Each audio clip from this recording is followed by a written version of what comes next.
Kakinya yang tertusuk oleh duri dari pohon salak dan kondisi fisiknya yang sudah kelelahan mengakibatkan Sekar cukup kesulitan saat mencoba kembali berdiri.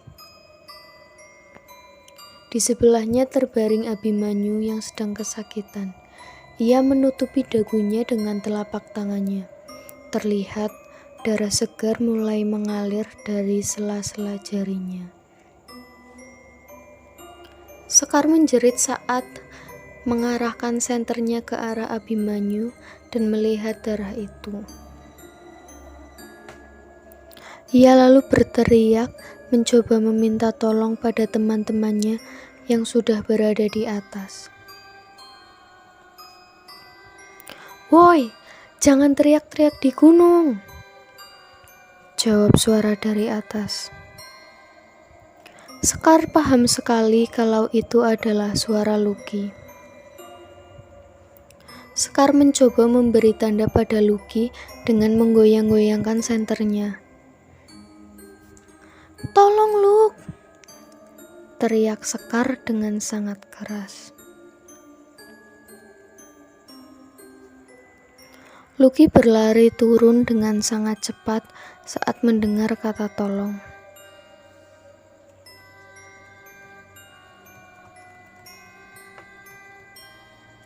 "Bim, kamu kenapa, Bim? Kar, Abim kenapa, Kar?" Lucky sangat khawatir saat melihat sudah banyak darah yang keluar dari dagu Abimanyu. "Tadi kepleset waktu naik, terus dagunya bentur batang pohon yang habis ditebang. Ayo kita bawa ke atas dulu, Luk."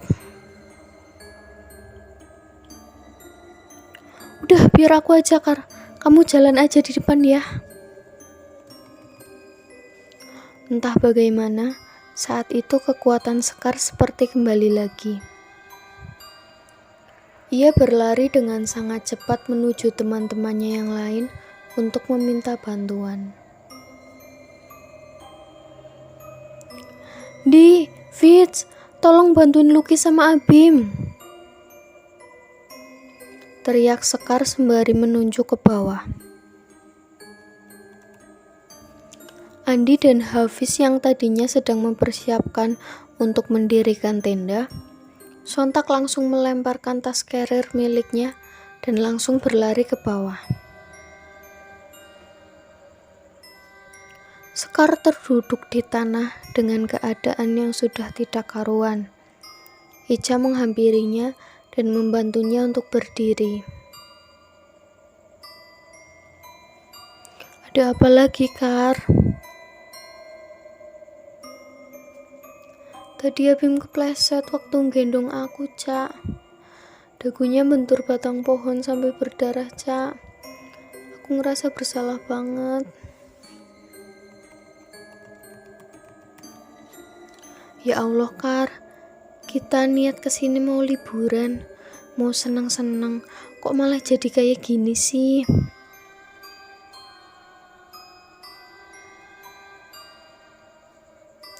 "Fis, tolong ambilin kotak P3K yang ada di tasku," teriak Andi yang kini sudah berada di ujung tanjakan. Andi dan Lucky memapah Abimanyu yang sangat terlihat lemah sekali. Hafiz berlari dengan sangat cepat menuju tas Andi. Sekar menghampiri Andi dan Lucky untuk membantu mendudukan Abimanyu.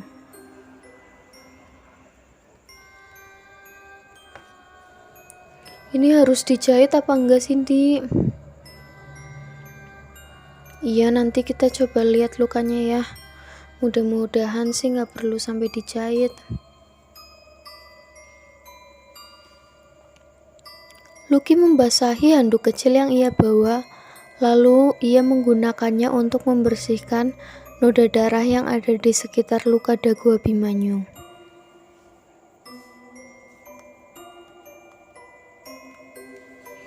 "Gak perlu dijahit sih ini kayaknya.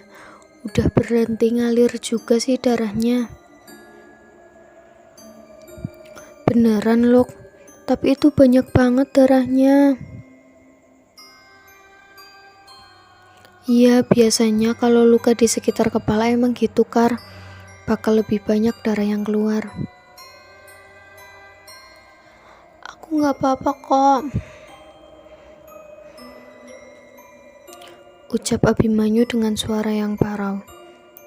Setelah luka itu dibersihkan oleh Lucky, lalu Andi mengolesinya dengan obat merah dan menutupnya dengan kain kasa dan plester.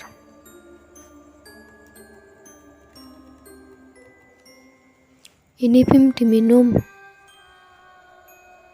Andi memberikan 1 tablet obat pereda nyeri pada Abimanyu. Ia bersandar pada sebuah pohon dan meminum obat tersebut sembari melihat teman-temannya yang sedang mendirikan tenda. Beberapa menit berlalu, 2 tenda berukuran sedang berdiri dengan kokoh. Abimanyu mulai merasakan kantuk karena obat yang tadi ia konsumsi. Ia pun memutuskan untuk tidur terlebih dahulu di salah satu tenda. Tenda itu berwarna biru dongker, sedangkan yang satunya berwarna oranye.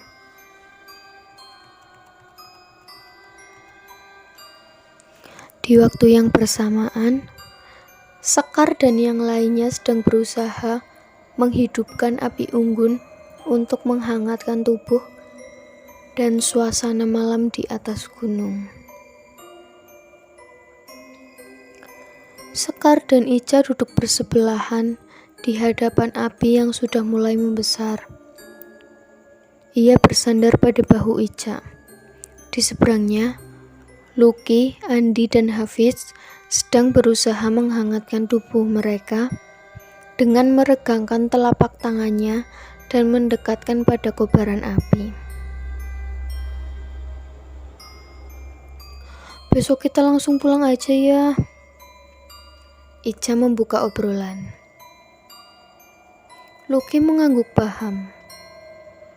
Iya, harusnya tadi kita nggak ngelanjutin pendakian ini. Pendakian kali ini benar-benar parah ya, sampai ada darah-darahnya segala. Ucap Andi dengan santai. Ia memandang langit sembari mengepulkan asap rokok yang keluar dari mulutnya.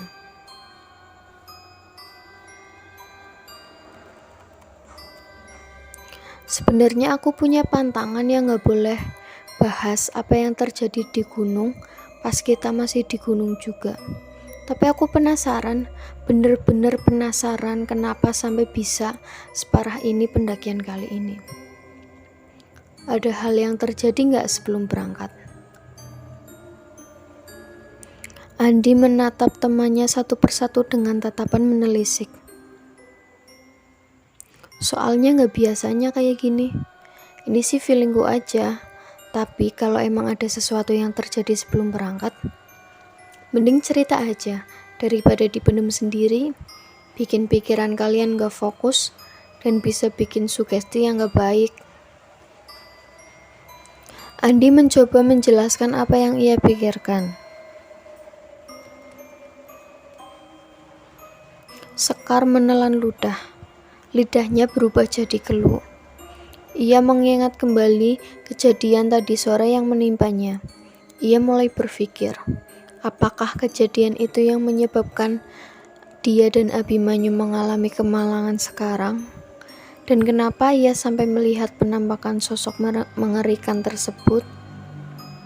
Sekar terus memikirkannya.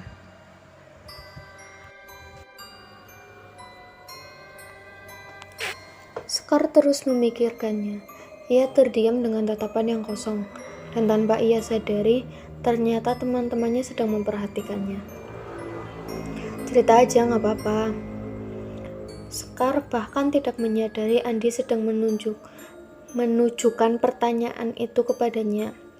Ica bahkan sampai menyenggol perut Sekar dengan sikunya. Iya gimana, Andi? Cerita aja, Kar. Ucap Andi sekali lagi. Sekar cukup ragu untuk menceritakannya. Seperti yang sebelumnya Ica katakan, Bisa saja laki-laki itu hanya ingin berkenalan dengannya atau hanya ingin meminta nomor HP-nya. Itu bukan sesuatu yang besar yang bisa menyebabkan sebuah bencana atau kemalangan.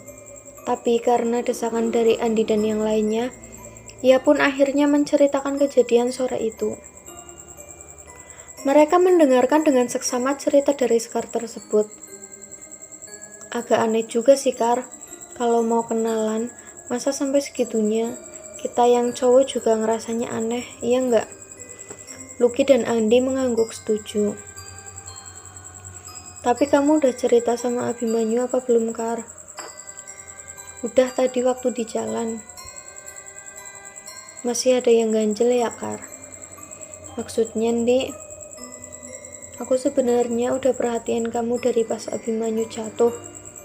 Kamu kayaknya tertekan banget, kayak ketakutan gitu, kayak ada yang dipikirin.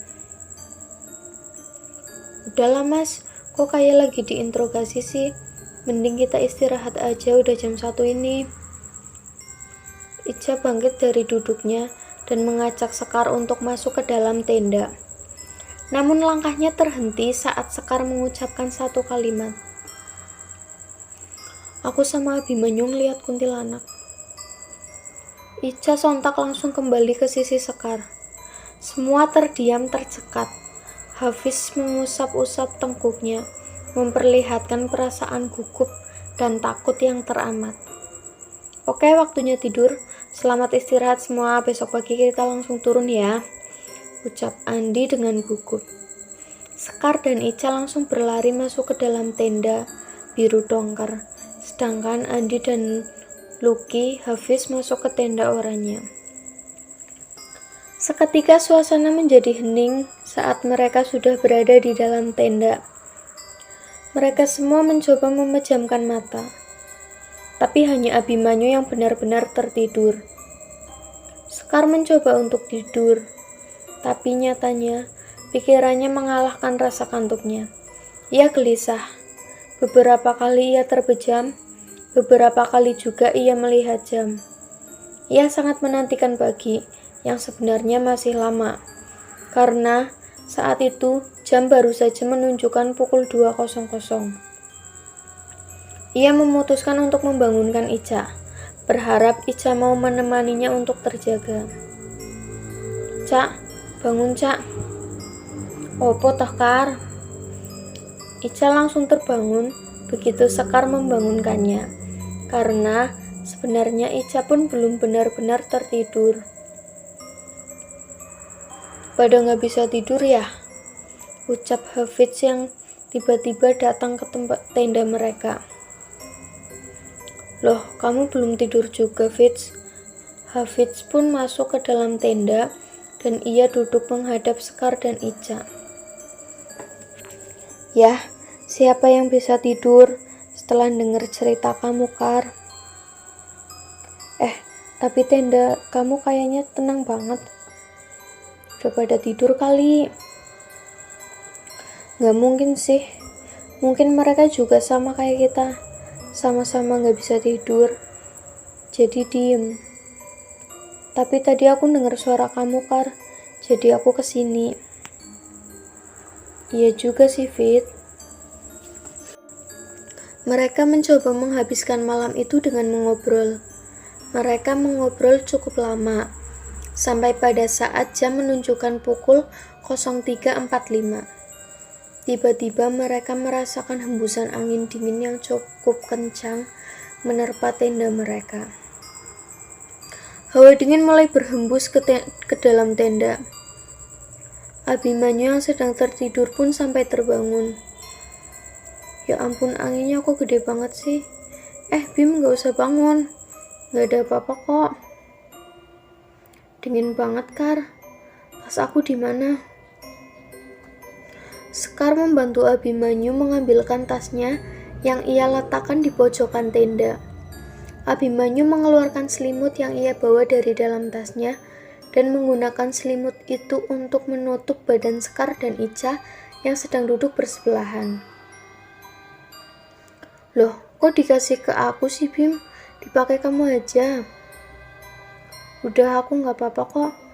Tapi ini kok anginnya tambah gede ya. Biasa kok di gunung ada angin kayak gini. Kita doa aja ya supaya nggak ada hal buruk yang terjadi. Hafiz mencoba menenangkan teman-temannya. Mereka menghadapi tiupan angin itu cukup lama. Hal yang paling mengerikan saat itu bukan karena tiupan angin yang cukup besar, namun karena aroma yang datang bersamaan dengan angin tersebut. Mereka mencium aroma melati yang sangat menyengat. Astagfirullah, bau apa ini? Ya, aku juga ngerasain dari tadi, Kar. Jangan-jangan kuntilanak yang tadi, Kar.